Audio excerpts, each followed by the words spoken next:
Hey everyone, welcome to the Peace Among Friends podcast. Thank you so much for joining us today. We are doing our fourth episode and I'm so excited. Today we're going to be doing some more skill building as it is Tuesday, and on Tuesdays we do skill building. If you did not know, on Thursdays we will be doing meditation and relaxation techniques that are clinically proven to help alleviate stress and to just have an overall greater sense of peace and well-being in our daily lives. So today what we're going to talk about specifically with stress is some of the physical effects of stress, and more specifically we're going to be talking about the body's stress response and why we respond to stress the way we do and how it's actually our body's way of protecting us. Next, we're going to talk a little bit about the difference between stress relief and coping skills.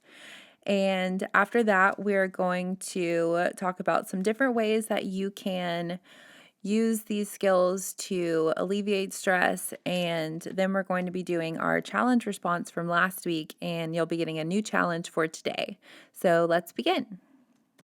So, first of all, whenever we're talking about stress, we need to understand why our body goes through stress and why our body responds to stress in the way that it does. Like I said, it is meant to help us. And I had it explained to me by a professor in the terms of thinking about it kind of like the animal world. And my professor said that it helps to think about it from that perspective because it can kind of help to alleviate some of the stress of actually talking about it. Because I do tend to notice that whenever I talk about stress, people get stressed out. You might think about things that might be stressing you out, but right now, let's just try to focus on what our body is doing. So, we do have two different types of nerve systems, and one of them is the parasympathetic nerve system, and the other is the sympathetic nerve system. So, only one can be active at a time. And what happens whenever we become stressed is our body will activate the sympathetic nerve system, and that would be what people call the fight or flight response. Nowadays, they do call it either fight, flight, or freeze because some people do find it helpful, in that situation, their brain is telling them, hey, you need to just freeze, like play possum, for instance. That's going to be your best way to get through the situation. So essentially what happens is our body is going about our daily lives, boop-de-doop. We're in our parasympathetic nerve system. Everything's going good. Your body's, reading everything normally. All your systems are working regularly. And then what can happen is something our mind may perceive as dangerous, or our mind may perceive it as some kind of concern. So our body is going to make a switch. And the best way I can explain this switch is to think about in the animal world. So let's say a deer is walking through the forest and all of their body, is regulating everything the way it's supposed to. And let's say that deer might, hear a branch, a little creak of a branch, and then their body is going to turn into the sympathetic nerve system. It's going to activate it. And all of a sudden, that deer is going to start drawing all of its power away from some of those normally functioning systems, and it's going to put everything towards the fight or flight response. It's going to tell that deer that whatever it needs to do to get out of this dangerous situation, there could be a predator coming, something's happening, we got to go. So the deer is going to probably start running, is what deers usually do. So it's going to take away from some of those other normal functioning systems and put all of its energy towards getting out, getting away. So our bodies tend to work the same way. So if you're in a stressful situation, your body might start to read, hey, we need to start activating the sympathetic nerve response so that way we can draw power from some of those other parts of our bodies, and we can put it all towards, fight, flight, survival mode, essentially is what you're going to be activating. So this can be helpful in a lot of ways if you actually are in danger and need to run or need to do something to get out of the situation you're in. So that's why a lot of people will have that fight or flight response. Or freeze, it's your body's way of protecting yourself, and your body has learned, hey, this is the best way that we can get out of danger. But what can happen with our daily lives is that whenever our stress response is activated, we might not even actually be in danger. And what can happen for a lot of people is if you're constantly stressed, if you're always in that state of stress, your body is going to start taking away from other normally functioning systems, and it's going to be putting it towards, that fight or flight response, even though it's not actually necessary. So that happens with a release of cortisol. So what can happen in people who are, constantly being stressed or, often maintaining a high level of stress is your body's producing all of this cortisol to try to help you get out of this stressful situation, but it's not actually helping you anymore. Sometimes it's actually hurting you. And there's been a lot of studies that show the effects of, too much cortisol in the body. It can, lead to hypertension. It can lead to, people being tired a lot. Sometimes it can lead to high blood pressure, so that would be hypertension. So that's pretty much your body's keeping your blood pressure high because it's trying to, prepare you to run or prepare your defense mechanisms to activate. But, if, you're dealing with work stress or something like that, or just daily life stress, then you're going to start seeing some negative health effects of having chronic high blood pressure. Sometimes it can have that, sometimes that too much cortisol in your system can lead to osteoporosis because your body's, draining from other systems to put everything towards that fight or flight response. So that can, have bone density would be weaker. And some other situations would be you may have like, your heart starts beating faster. Sometimes you may have, trouble breathing, you're almost like labored breathing, like you've been running or something because your body's kind of preparing for that. So the problem is that long term, it can increase your risk of a heart attack. It can increase your risk of a stroke. Sometimes you can have issues with your intestinal systems, like your gastrointestinal system. So your stomach might be producing, too much bacteria in it, and that can also create some problems with digestion. Because pretty much what your body's doing is it's trying to make sure you have enough energy to flee. But, if you're not in a situation where you need to flee, then that's a problem. Sometimes it'll create your muscles will get tenser. If you're stressed, you might have a lot of tension in your muscles. You might notice like your hands get tense or your feet or something like that. And that's actually your body's, way of preparing you to guard against injury or to guard against pain. So, it's helpful that we have these systems. We just want to make sure that they're being used correctly. And if they're being used too much, if your stress response is getting activated too much, then we want to make sure we have the tools to de-stress, to calm down, and communicate to our brain, hey, we're not in danger right now. Go back to normal. Those are just some of the physical effects of stress and why it's important that we, regularly are engaging in stress relief. And I've talked before about coping skills. So this is a good time to explain how they're a little bit different. So whenever we talk about de-stressing, we're talking about, generally getting our brain to relax. We're telling our brain like, hey, we're not in danger. And it's the same thing with coping skills. That's generally the same function that they provide, but they are a little bit different only because coping skills are a little more specific. Coping skills are generally whenever you have an unwanted emotion or an unwanted situation going on that you need relief from. So, in terms of stress, there's some kinds of stress that we need to have that we can't actually get rid of. So, like if you're moving or something, or if you're getting married, something like that, it's not necessarily unwanted. You want to move, you want to get married, but you need to help to manage it. However, with coping skills, it's a little bit different because that is an emotion that you do not need, that you do not want. You got to get rid of it. So that could be like if you're triggered or if you're experiencing, a lot of anxiety or depression. So that's just a little bit of how they're basically different. So I hope all of that made sense. And if you do have any questions or anything that you would like me to clarify, just put it down in the comments below if you're listening on like SoundCloud or YouTube, go ahead and ask a question and we can kind of help to clarify some things.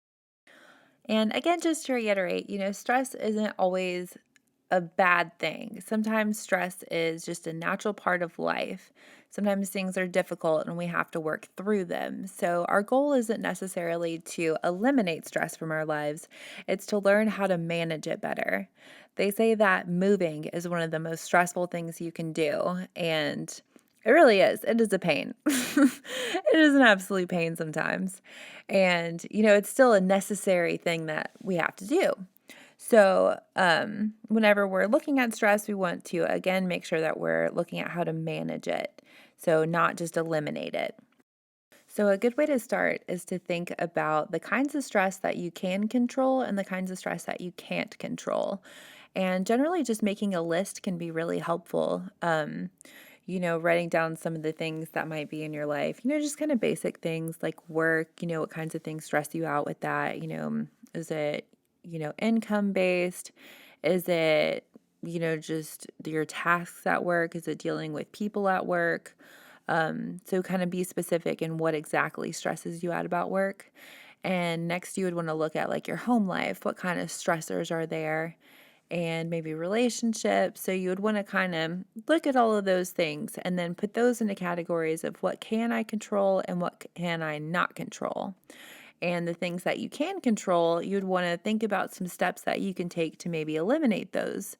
And the things that you cannot control, you would want to look at some steps that you could take to help manage your stress in that sense and help you to have some extra, as we say, tools in our toolbox to combat some of that stress and to help yourself be a little bit more relaxed. So, next, we can talk about some things that you can do to help relieve stress. So, sometimes even just smelling things can be really helpful for people. Sometimes it's candles, sometimes it's body lotions, essential oils, stuff like that. There's a very powerful, response to whenever we smell things, and especially if it's something relaxing, that can kind of help your brain to switch back into that parasympathetic nerve system and kind of let your brain know, hey, everything's okay, calm down. Another thing we can do is to focus on our breathing. And by, purposefully slowing our breathing down, it's letting our body know, hey, I'm not, that deer that needs to be running right now. Hey, I'm just, in a calm place. Everything's good. You can, go back to business as usual. And some other things would be, even exercise can be great stress relief, which is weird because whenever you're exercising, you're running. But whenever you are exercising, generally you're, purposefully putting your body under stress. But there's generally an end point to it. Whenever you're finished with your workout, your brain is able to communicate, oh, okay, I'm done. And now I can switch back to, functioning as normal. I'm not going to continually redirect all of those things to, running. I'm going to go back to business as usual, which is what we want to be communicating to our brain is go back to business as usual. Don't release all this extra cortisol in our system. Everything's cool now. And also, whenever you're exercising, your body does release endorphins. So that can be really helpful in just, your overall mood. It'll make you a little bit happier and a little bit more comfortable afterwards. So, next, I want to talk specifically about coping skills. So, with coping skills, that's not always necessarily whenever you're under stress. Sometimes that can be whenever you're being triggered.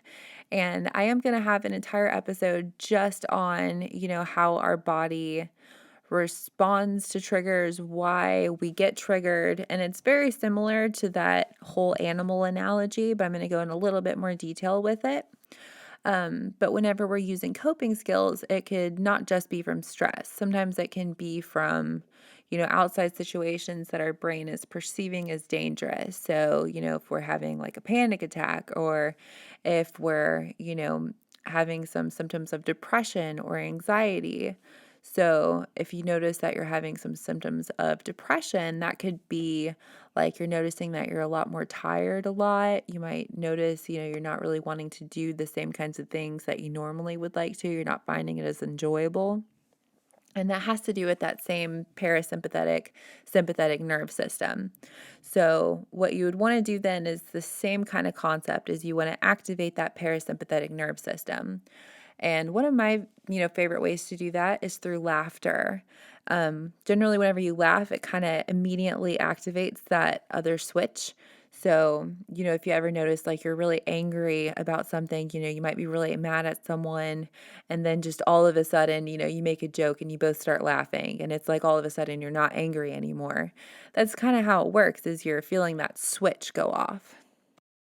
So, some things that you can do if you're in that state of, not so happy, not so great, but not in a crisis situation. Because again, if you're in a crisis situation, you always want to reach out to emergency services immediately to get yourself some professional help. So, if you're not in that kind of a situation, but you are looking for something to kind of help alleviate some of the stress in your daily life, or to just, relax. You can do a lot of different kinds of things. So, generally, the kinds of things that you want to do are going to be active. So, active in the sense that, like, you're having to do an action to complete it. So, that could be like painting a picture. That could be, listening to music, turning the music on, listening to it, listening to something that, makes you happy. Sometimes even just watching a really funny video. If you have a favorite movie that, this is my go-to movie, I can always watch this and I'll always feel better. That's a good one to put in, lists of things that can help my stress response go down. Something I would normally ask clients to do is to just write down, things that stress them out. Look at different environments. So I would make a list, and then at the top I would put, maybe work, and then home, and then maybe other.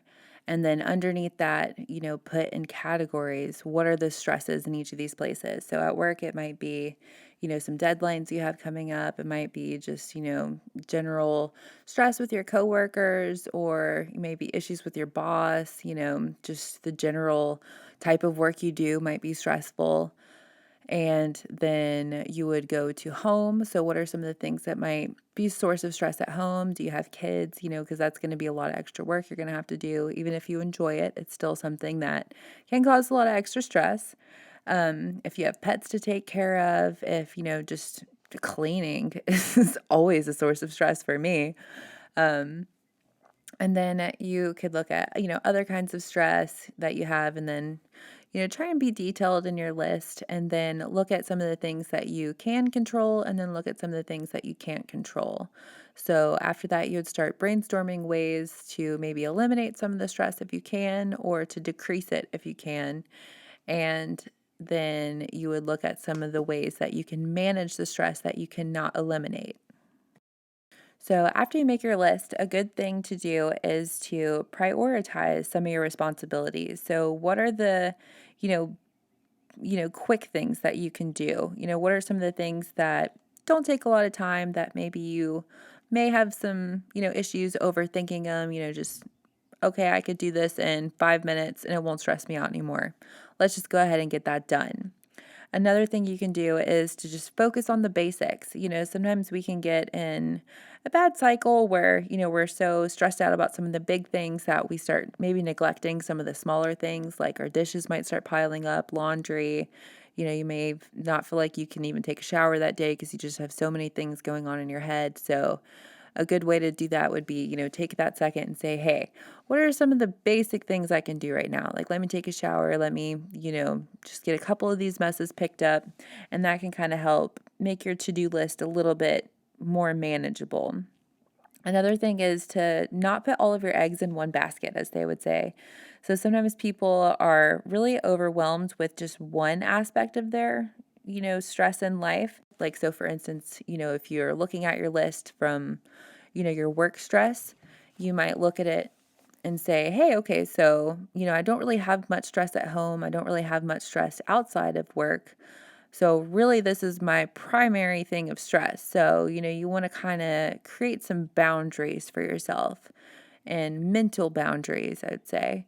So, you want to think of it in the terms of, hey, I have a couple stressful things going on at work, but I have a lot of, other things in my life going on too that are going great and that I don't really have to worry about so much. So that's kind of not putting all your eggs in one basket, not letting your stress from one aspect bleed into, the enjoyable parts of the other aspects of your life. All right. So I hope that, you're not too stressed out right now that even though we've been talking about stress for a while, I know I'm a little bit stressed just from talking about it. So we're going to move on and do our weekly challenge segmenty section. And so last week we were talking about coping skills, and I asked everyone to try to think of, at most 5 and at least one coping skill that you could implement in your daily life. And I wanted to talk a little bit about how I responded to that challenge. I thought about it a lot throughout this week, and the couple of times I've noticed myself kind of been able to catch myself in, those stressful moments where I could use an extra coping skill. I did start doing more deep breathing this week, was try to really focus on my breathing. And it's something that I tried to work with my son as well, of noticing, a couple times this week when he got stressed. He finally went back to school this week. So he's had a lot more on his plate than he has in the last couple months. So something that we've been doing in our house is, working on our breathing.